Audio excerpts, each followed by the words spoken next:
So I was like, you know, I have to do something, man. I got sick and tired of being sick and tired.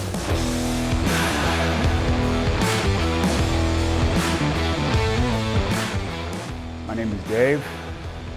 I'm a father, a husband, a truck driver, and a fisherman.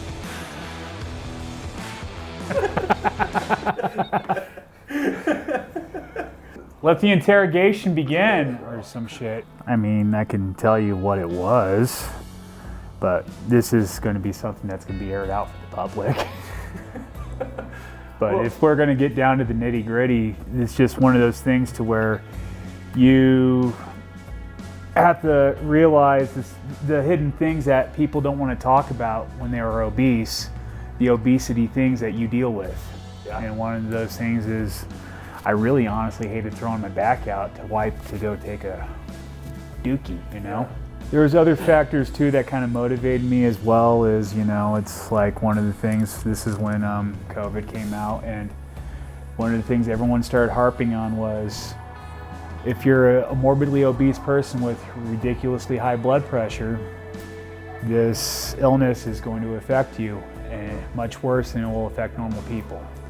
So that kind of like motivated me as well as obese people don't really like to talk about too. That comes with wearing the label of being morbidly obese. And I really hated that, you know, and it was uncomfortable. And soon the level of uncomfortableness that I felt daily outweighed the euphoric feeling I got from eating garbage food all the time, you know, and you're impotent. Man, like when you're morbidly obese and you're 160, 170 pounds overweight, felt impotency. That's one of the things that no one really likes to talk about. I'm a truck driver, man. Like I have to maintain my CDL, and that means every year or two, I have to get a DOT physical card.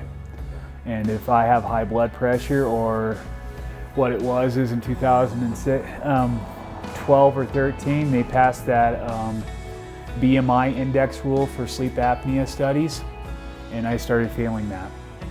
Oh, wow. And I was worried that I was going to end up failing that again 2 years ago, because I reached 355 pounds. And I was like, yeah, my neck is starting to get big. They're going to say something, and my job told me, well, we'll test this time around, but the next time you're paying for that test. A sleep study test is $3,000. Oh. That's brutal. $3,000 to have them make you sleep in an uncomfortable outfit full of wires and diodes and crap that they have to glue all over you. That's when I hit up Brandon and I was like, yo, I need help. Yep. I was like, yo, I need someone to help me with, I think what it was is I asked you for like a physical trainer that can give me some guidance. Yeah.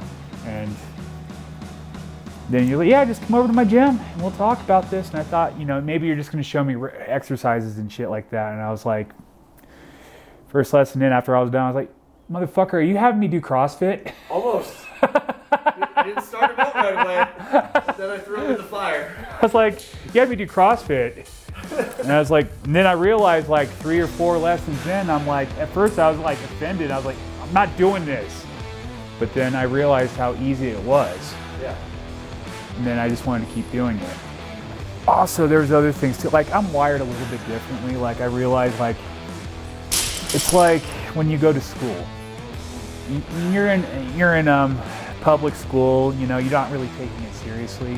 You know, I mean, a lot of people do, but some people don't. Like, you know, people have like B's and C's, and they're content with that. But the moment that you step out of that and you go to college and you're actually paying for it for yourself, that's when you start getting those straight A's, because you realize that it's affecting you. You're the one who's paying for it. So you want to try your damnedest to get your money's worth. And that's ultimately what kind of drove me with CrossFit, is I just wanted to do that. Yeah. And when I paid that, I happily pay that bill every month, because I know, and that's the reason why I go 4 to 6 days a week. Because I want to make it worth my while, and I don't want to bullshit myself. Right. When I stepped on the scale and got well below 290 pounds, because I knew once I reached that 290 pound point, that was it. I was like, because I yo-yo dieted, and I would get to a point of complacency when I reached 300 pounds, from 330 to 350, then I'd get 300 pounds, and I'd be like, yeah, I'm there. But then I'd gain that weight back. Something would happen mentally to me to where I'd feel like, you know what, I'm just gonna go ahead and go off the rails. Usually what it is I would have a cheat meal. And then I'd be like, you know what, this cheat meal is really good. And then I'd be like, you know, it's okay, I can have another cheat meal. And it would go back to the phrase of, you know, I'll just do it tomorrow. And then before you know it, the whole week became tomorrow. Yeah. Oh, sure, I'll do it next week. That's when I'll get straight with everything. And then I'll be like, yeah, I'll do it this way. And before I knew it, you know, I'm just consuming 5,000 calories a day of pure hedonistic food garbage. And it would just feel good to eat it, man. It would just feel so good. And then I'd be like, oh, look, I'm right where I'm at. 330, 340 pounds. And I'd be like, oh, it's not a big deal, because I'll just get back down to 300 again. And it would just be a continuous chaos cycle of bullshit. Where all I was doing was just bullshitting myself. And that's what it is too, is like once I got down to like 280, I started seeing results physically on my body. My shirt started fitting me normal. I started having to shed the 2XLs because they started looking like dresses on me, and I'm like, oh, I like this. I like what I'm seeing, and I'm starting to realize that I can move around more and everything. I don't feel as uncomfortable, and I started liking the results. And on top of all that, I started supplementing that with going to the gym up there at your suggestion of doing the treadmill thing. Oh yeah. And honestly, Brandon, that's the best thing that I do. That's the one key core thing that I do. And I make sure I do that every single day. Like when I get up at 5 in the morning, I go hit that treadmill. Yeah. And all I do is I just stomp up it. At first it was like 1.5 miles per hour and I'd get winded. Then I started testing myself going to 2.5 miles per hour. Now when I start, I go on that treadmill and I go at 3.5 to 4.5 miles per hour every day. And I get winded just doing that. And I'll do that for 20 to 45 minutes a day. Yeah. And honestly, that burns a F ton of calories, you know what I mean? Yeah, and honestly, man, that's like, I've had people like, after I reached 270 pounds, people started noticing that I was losing weight at work, so they were asking, what are you doing? What are you doing? And I'm like, all I'm doing is working out, man. Yeah. And, you know, and I hear the excuses, I can't do that, I can't do what you're doing. I'm like, why can't you, man? What's stopping you? Well, one of the things that I've kind of noticed too, since I've done, I'm about a year and I think 9 months in with this CrossFit stuff. Yeah. One of the things I've kind of noticed is after you reach the 6th or 7th month mark, the addiction gets replaced, and that's all you want to do is just see results. All you want to do is go to the gym. Yeah. Test yourself. You test yourself. You just want to see results, and you want to see what else you can do after that. And that's the thing I've really noticed too. I like being healthy, man, and I like working out. I like that ritual of going to the gym and lifting weights. Yeah. The thing I also noticed that with doing CrossFit, maybe it's because I get a lot more oxygen in my brain or something, but I'm a lot more motivated. I mean, I still do it, like in this interview, I'm kind of doing it a little bit too, like I stutter a lot and stuff like that, and I kind of draw out my thoughts. I'm doing that now.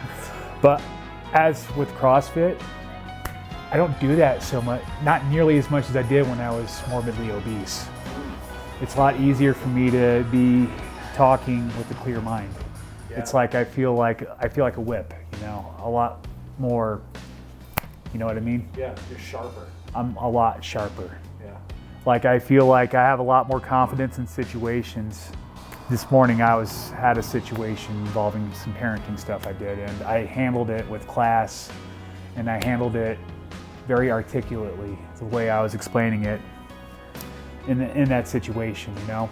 Yeah. And if this was 2 years ago, I would have been like, I don't want to deal with this. And it definitely applies myself at work too. Like I handle my job with a lot more seriousness when it comes to situations like discussing things with my managers at work. Like they usually would always talk over me and stuff, and I don't let them do that. Yeah. And I think maybe it's because I don't look like a fat, lumpy, fat bastard. So, you know, and there's definitely a degree in this world where, you know, when you're morbidly obese, people don't take you seriously. People kind of like to fat shame you or whatever. That's why I definitely encourage a lot of my friends that were obese like me, or are obese like I was, I should say, to really get healthy, man. Like, you're not doing yourself any favors. For the first time in 7 years, dude, I'm talking about going back to school this year. That's awesome, man. Because I'm kind of realized that also on top of all that, the truck driving industry is not a healthy industry if you want to be like this.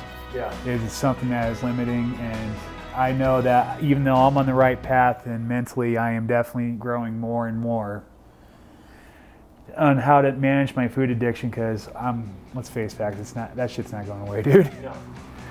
Where do you go from here now that you're Not a svelte athlete? Squatting 300 pounds, Dave. I want to do better than that, bro. All right. I want to, honestly, Brandon, I've seen pictures of you. Like, when I first saw you after I came back from Florida, you were kind of a chunky monkey too. Yeah. And, you know, I see what you're doing, see how healthy you are, and I actually, you know what kind of opened my eyes? When we went ice fishing and we sat down and talked, and you kind of revealed to me that, you know, I don't like to say it insultingly, like that you're no one really special, you're just a normal dude, just like me.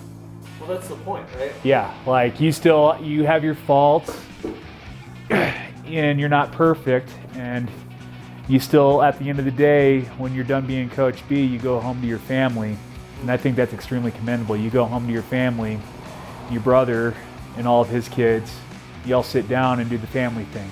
Yeah. And I think that's hella respectful that you do that, man. Yeah. To me, man, I believe that if you're really body positive, you're taking care of your body, no matter what type of body you have. Yeah. You're taking care of your health, because 100% true. health is wealth. And that's the number one thing to me is the money that I was investing in my job and everything else, and working long hours and eating garbage, I turned around and invested right back in myself. And I invested that same time back into myself too. And now it's paying more in dividends than any other job could ever pay, or any type of pleasure could ever give me. And that's really it, man. Dude, that was gold right there. Yeah.